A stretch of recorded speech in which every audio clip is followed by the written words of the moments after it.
Okay, yes, I can hear you now, I think. Hello?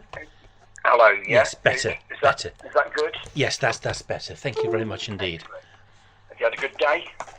Busy, very, very busy, but I'm home now, so I can relax a little bit, which is And you great. can begin to chill down. Yes. Excellent. Yeah, a busy day for me as well today, so I just fortunately enjoyed my dinner, so Yes. I can spend a little time with yourself. So I understand that you took some literature from our mobile display. Yes, from one of the carts, yes. Yeah. Excellent. Was that in Nuneaton? Could I just ask, which congregation are you? This is Nuneaton Whitestone. Sorry, just say that again slowly. Are you Nuneaton congregation? Yes, Nuneaton. And in Nuneaton there are two congregations. Yes. One up in Stockingford. Yes. That meets on the Kingswood Road, Stockingford Kingdom Hall. And the other one is known as Nuneaton Whitestone. And we meet along with the Bedworth congregation. We share the hall in Bedworth, in Durunda Close, Bedworth. So which congregation are you? Nuneaton Whitestone, is that right? Whitestone. Yeah, and where is Nuneaton, if I could just ask? Near Coventry. Coventry, yes, I remember. Yes, I remember now. I'm quite some way to the southwest of you. Okay. That's okay. Thank you. Okay, fine. I was given a copy of Enjoy Life Forever. Yeah. There's a couple of things in the book I find a little difficult. One of them would be how false religion misrepresents God, which is at the start of section 2. It's lesson 13 and it's paragraph 2 on page 55. Oh, so you've actually got the book and yes. not the introductory brochure. No, I said I've got the book. Section 2 and lesson 13. Yeah, I've got it in front of me. Paragraph 2, in the middle, it says, for centuries religions have meddled in politics, supported wars and caused or approved the death of countless numbers of people. Some religious leaders enjoy a lavish lifestyle and demand money from their followers to pay for it. These actions prove they do not even know God, yet alone have the right to represent him.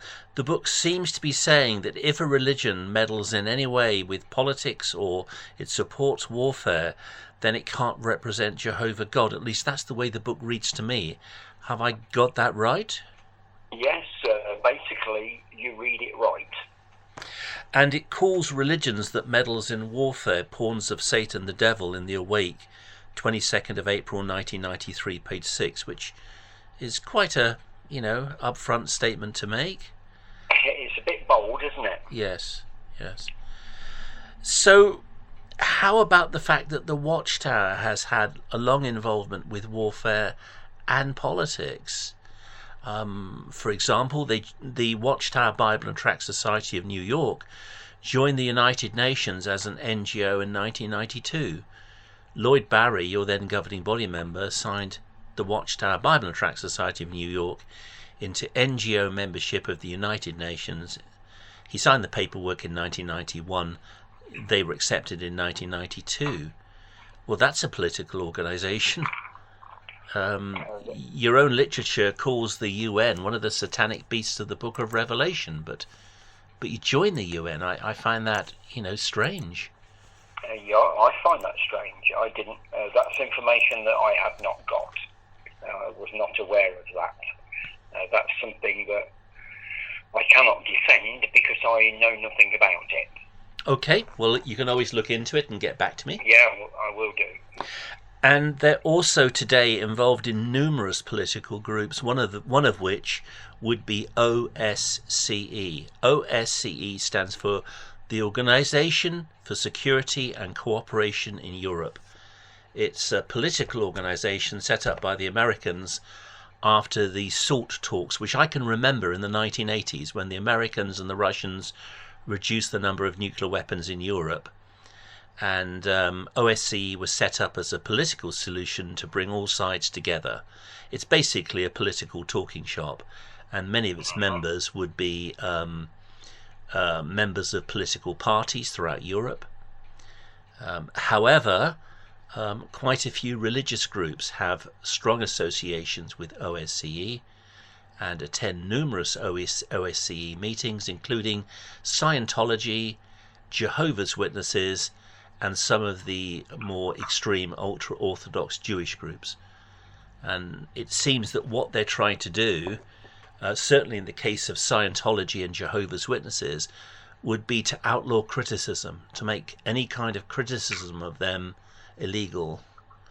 But OSCE is a political group. It's another United Nations NGO, so they're linked to the UN. And many Jehovah's Witnesses have attended OSCE meetings over the years. I'd like to know why. And so would I. Okay. Yeah, I can't defend that one because I know nothing about that at all.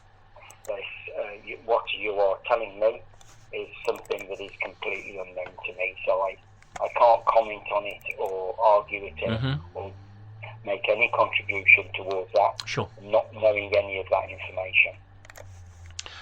Would you like to get back to me if you maybe look into this? You can. Yes, I would. If your questions are genuine, which I believe they are. Thank you. Then I will certainly take a look and see what I can research. Yes. I've been one of Jehovah's Witnesses all of my life. Right. Okay. I'm now 68. Well, I will be next month. Right. I was 64 yesterday. Oh, okay. But you're catching me up. Yes, catching you up slowly. two more years to government retirement age. Yes. Do you see yourself retiring at 66? Well, I guess I'm going to have to, aren't I? I've got in front of me a sheet distributed by the Spanish government. At the top left-hand corner, it's got the seal of the Spanish government on it. And it's a list of NGOs registered for the OSCE conference on anti-Semitism and on other forms of intolerance held in Cordoba in Spain on the 8th and 9th of June 2005. At the bottom left-hand corner, the European Association of Jehovah's Christian Witnesses sent two people, Paul Gillies and Marcial Gillett. And on the right-hand side of the page at the bottom, the Watchtower Bible and Tract Society of Pennsylvania sent Gregory Allen as its representative. So that's three Jehovah's Witnesses who were sent as representatives of various Watchtower corporations on a particular conference on anti-Semitism and intolerance. Because what OSCE seems to be doing, the direction they're going, is to try and sort of make people get on with each other by outlawing criticism of certain religious groups. And that's certainly the aim of the Scientologists and Jehovah's Witnesses amongst OSCE members. They're trying to sort of say, hey, you can't criticize us, we're going to make it a crime, basically. Interesting. Interesting. Unless, of course, those individuals were invited to attend to give their experience of being criticised by political governments. So I have no idea, obviously. Because obviously at the moment, Jehovah's Witnesses, for example, are there's about 250 worldwide of Jehovah's Witnesses currently in prison because of their religious beliefs, particularly in Russia at the moment. They are being pursued as and categorised as extremists in Russia, and a number of our members are in prison, including women, because of extremist beliefs. Well, I feel the Watchtower... Sorry, go on, I interrupted you. Yeah, no, it's fine. Carry on. I feel the Watchtower might have antagonized the Russians. The Russians knew nothing at all about them. They were just another strange religious group from the West. Until about 20 years ago, they launched their first letter-writing campaign complaining to Mr. Putin. And they wrote millions and millions and millions of letters, which made it difficult for the Kremlin's postal system to work because they were receiving so many millions of extra letters, which was the intention of, which was the, no, you probably remember the second one in about 2016, where they launched a second letter writing campaign. And I believe the number of letters sent was just under 50 million. I think it was 48 million. And not just letters, but sometimes watchtowers would be sent, and books would be sent in Russian, or articles.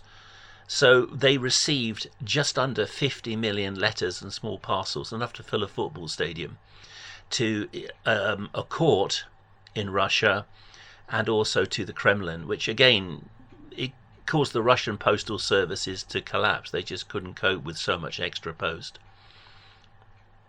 So I do feel that possibly this is political lobbying of a very extreme kind, because you're causing the Russian government not to function. It really is an attack on the Russian government. And I feel that although I do not approve with Jehovah's Witnesses being imprisoned, and I would think that should not have happened, nevertheless the Watchtower Bible and Tract Society have attacked the Russian government twice, and in your doctrines you believe the Russian government is the satanic king of the north, the devil-inspired king of the north, while Britain and America, I believe you teach, are the satanic king of the south. Is that right? You have that understanding correct, yes, that they are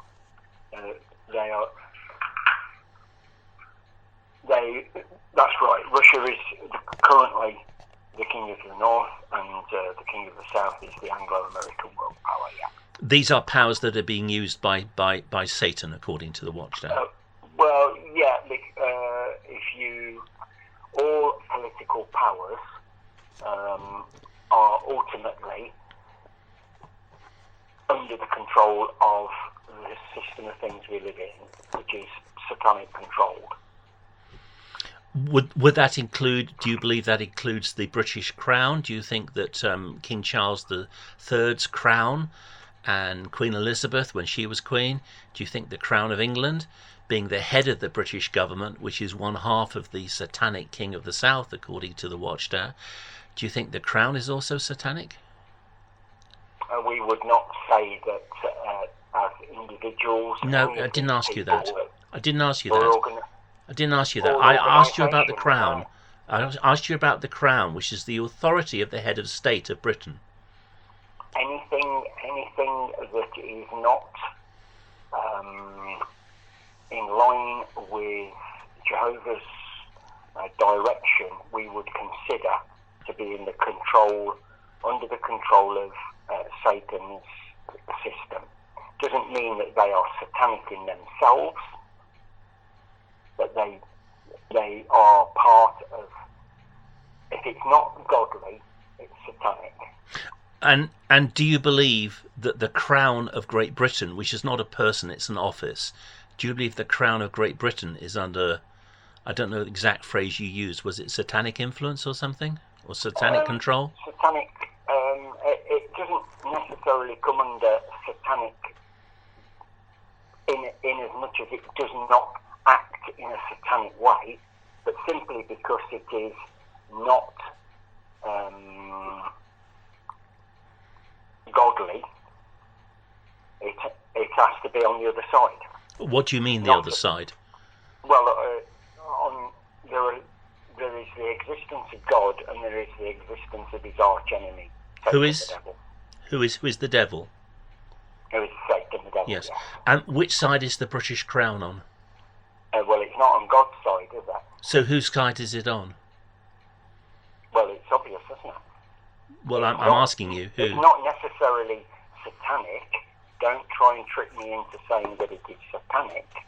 I'm trying to say that all political, material, and religious systems that do not follow godly direction are, by nature, ultimately on the side of Satan the devil.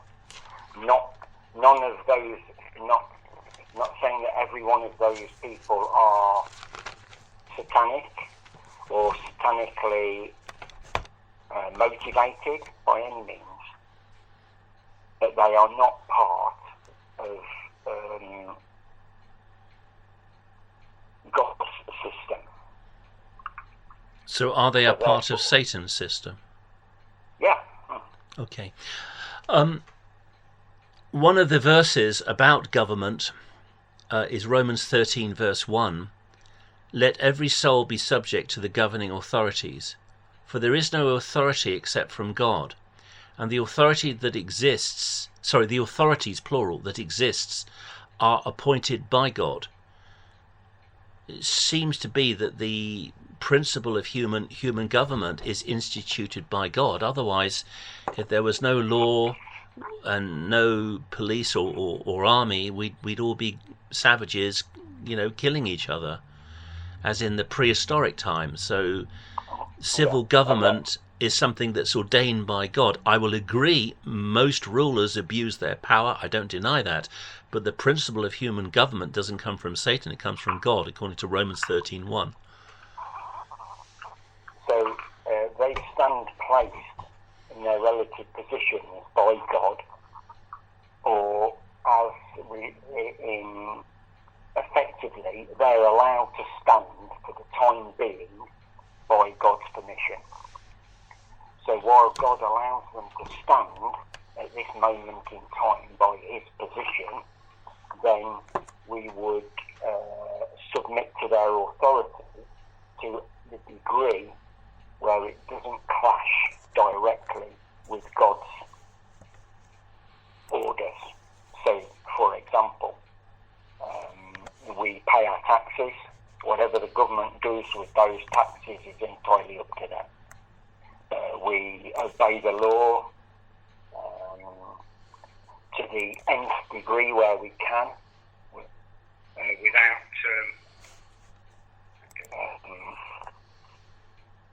question. From obeying the speed limit to whatever it is, we endeavour to fulfil our obligation, because these are left in their relative positions by God. By God's permission, they stand for the time being, and while they do that, we obey their authority, unless it clashes with a direct order, such as our preaching work. We feel our preaching work is ordained or put in place directly by God. So if the governmental authorities say, sorry, no more preaching, we will continue to preach.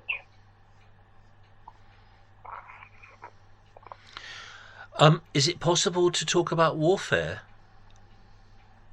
It's always possible to talk about warfare. Whereabouts are you, Robert? Plymouth. You're down in Plymouth? Yeah. So how did you get hold of our congregation's phone number? I went to jw.org, and then I've looked at find a meeting or attend a meeting. Why did you choose specifically our Nuneaton? I just chose one at random. I was unable to get through to a congregation local to myself. Oh, okay. Right, yeah. Okay. One of the watchtowers I looked at was November 2016 watchtower, page 29. At paragraph 9, it talks about the First World War, and it admits that the Bible students were not always neutral. It says, not everything the Bible students did during the period between 1914 and 1919 was in harmony with scriptural principles. Although they were sincere, the brothers did not always have a proper view of subjection to the secular governments. Therefore, as a group, they were not always neutral with regard to the war effort. For example, when the President of the United States decreed that May 30th, 1918 would be set aside as a day of prayer for peace, the Watchtower urged Bible students to join in the observance. Some brothers purchased war bonds to provide financial assistance to the war effort, and a few even went into the trenches with guns and bayonets. Right. It admits they weren't neutral during the First World War. Yeah. I still feel this article is rather dishonest. It says that some brothers purchased war bonds to provide financial assistance to the war effort. Yes, that's true, but that's a half-truth, because the Watchtower magazine itself encouraged its readers to buy war bonds, also known as the Liberty Bond. Zion's Watchtower, 15th of May 1918, page 6257, encourages witnesses to buy the Liberty Bond, the war bond. And then on the right-hand side of the page, it states that people at the Bethel headquarters who were working for a meagre wage were still donating a quarter of their income to buy a single Liberty Bond between them to support the war effort. So I feel that's a half-truth, because the Watchtower was encouraging they weren't called Jehovah's Witnesses at the time. The Watchtower, Zion's Watchtower, was encouraging the Bible students to buy the Liberty Bond, and they don't admit this in this article, which I feel is rather dishonest. I can't speak about an article that was printed in, obviously, that time period. It's only 9 years old. It's only 9 years old. Why can't you comment on it? Yeah, okay. Which article was it? November 2016 Watchtower, page 29, paragraph 9.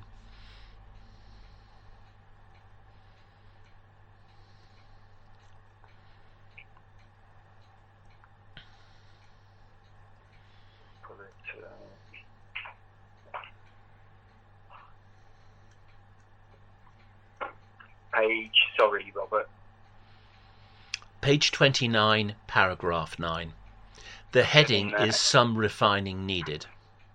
Yes, I'm getting there. Okay. Yep. Not everything everything the Bible students did during the period between 1914 and 1919 is harmony. The brothers did not always have a proper view. Therefore, as a group, they were not always neutral. Some brothers purchased bonds. A few even went to the trenches. That's the article. Another thing the article doesn't tell us was that during the National Day of Prayer, yes, Jehovah's Witnesses did pray for victory in the First World War, but what this article doesn't say is that Judge Rutherford himself, the president of the organization, went onto a raised platform, to a stage, where he dropped to his knees and he prayed on his knees together with Catholic priests and Protestant clergymen who were also kneeling and praying for victory in the First World War. And they haven't come clean about that. They've been rather dishonest. Okay. So, I'm not sure how much I can help you. Because you are obviously extremely well read. You have a good and thorough knowledge of much material, and I'm not quite sure of how I can help you. These are questions that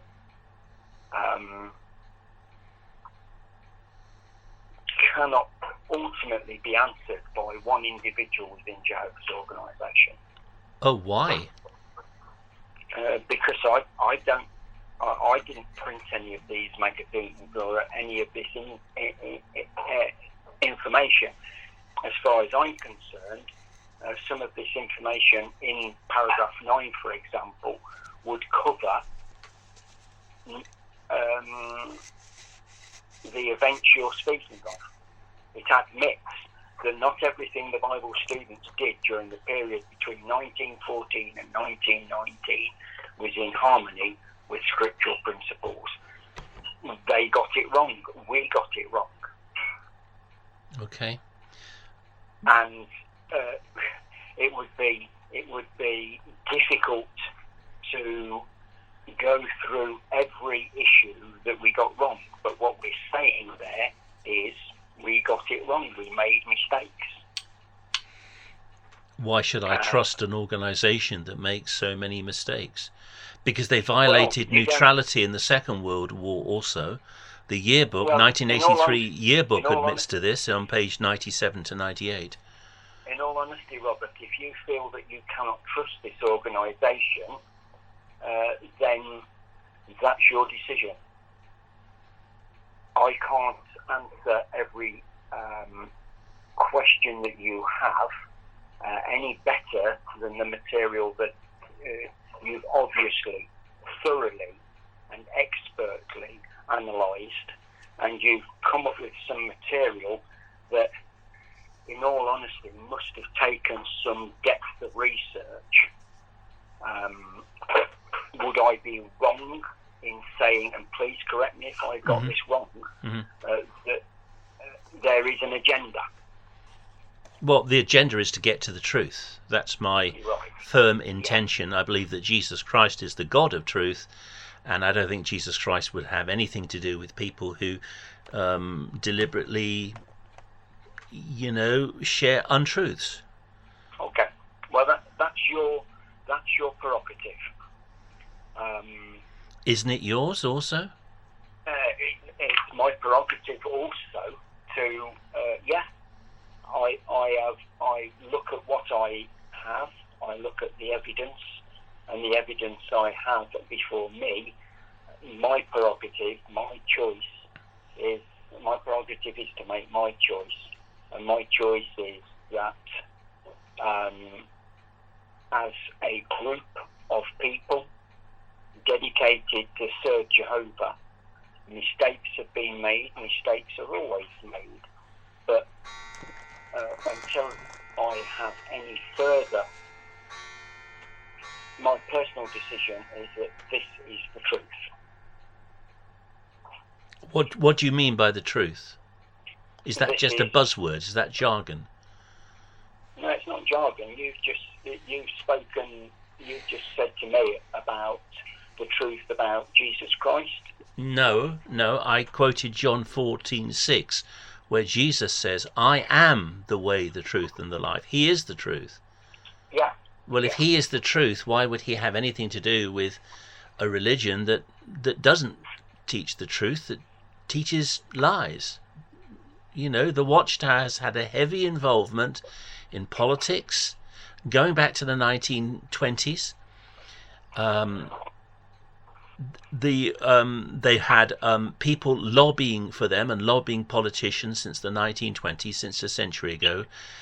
Today, the Watchtower Bible and Tract Society of New York, through the Henrietta M. Riley Trust, which is an autonomous trust run by the Commercial Bank of Detroit, get share dividends from arms companies such as Northrop Grumman, which makes the B-2 bomber, and Honeywell, which makes the HIMARS missile system, amongst other arms companies.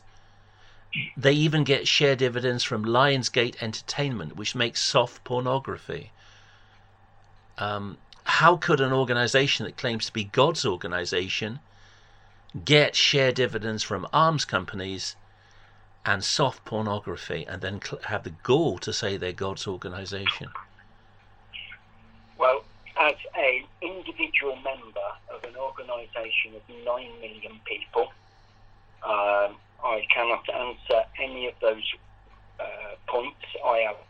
You've got information that I've never rooted out or had any need to root out. So, fair enough.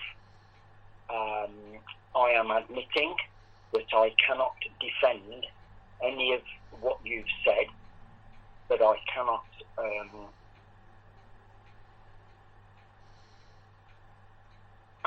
I can't defend any of that information, but I have no evidence of that information in front of me either, so I can't defend that. Well, you can always look into it and get back to me. Yes. Yes. Yes. That's absolutely fine. Henrietta M. Riley, by the way, sorry, she was a woman who died in 1945, and in her will she bequeathed all her assets be turned into shares, and every year, after bank charges from the Commercial Bank of Detroit, all of the share dividends, and after taxation, after bank fees, whatever's left, which I think was just under $700,000 in 2016, is donated to the Watchtower Bible and Tract Society of New York.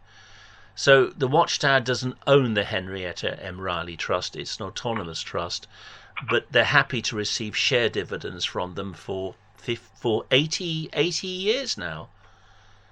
And in the past, they've had investments in Morris, the tobacco company. The Watchtower's clearly accepted it. Okay. You know? You're firing information at me here, Robert. Okay, well, I'll stop there then. So what this trust was the Henrietta M. Riley. Okay. Well, you've given me a lot of information. I'm appreciative of your diligence in your research, and I'm sorry that I can't answer all of your problems, all of your questions rather, not problems. And I apologise for that. That's quite all right, sir. Thank you very much indeed for your time. I'll leave this with you. If you wish to call me back, you're always welcome to. I guess if you wish to speak again, I would be a Trinitarian, and I would be curious to know why Jehovah's Witnesses reject the Trinity. But I'll leave that up to you. If you want to speak to me, I'm free most evenings. Okay. Thanks, Robert. Thank you, sir. Bye-bye. Bye. Take care. Bye-bye. Bye.